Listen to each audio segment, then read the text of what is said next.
পরিকল্পিতভাবে হত্যা করার অপরাধে আসামি আব্বাস আলীকে বাংলাদেশ দণ্ডবিধির ৩০২ ধারা মোতাবেক সর্বোচ্চ শাস্তি মৃত্যুদণ্ড প্রদান করার অনুরোধ করছি।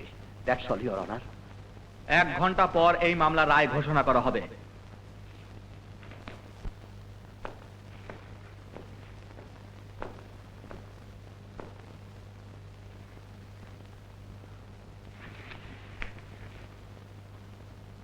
এই আদালত সমস্ত সাক্ষ্য প্রমাণাদি বিশ্লেষণ করে এই সিদ্ধান্তে পৌঁছেছে যে আসিফের বিরুদ্ধে আনীত কালু মিয়ার হত্যার অভিযোগ সম্পূর্ণ ভিত্তিহীন ও বানোয়াট। তাই আদালত কালু হত্যার অভিযোগ থেকে রেহাই দিয়ে আসিফকে সসম্মানে মুক্তির আদেশ দিচ্ছে।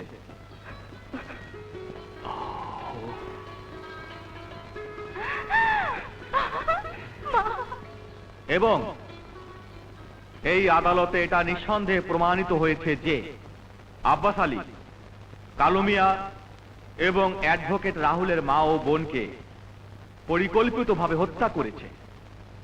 তাই এই আদালত আব্বাস আলীকে বাংলাদেশ দণ্ডবিধি ৩০২ ধারা মোতাবেক ফাঁসিতে ঝুলিয়ে মৃত্যুদণ্ডের আদেশ দিচ্ছে।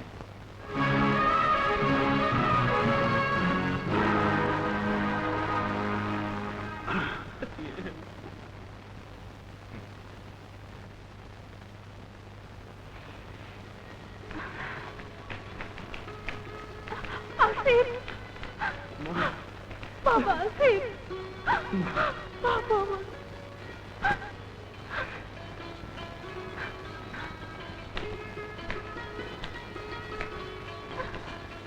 ভাইয়া,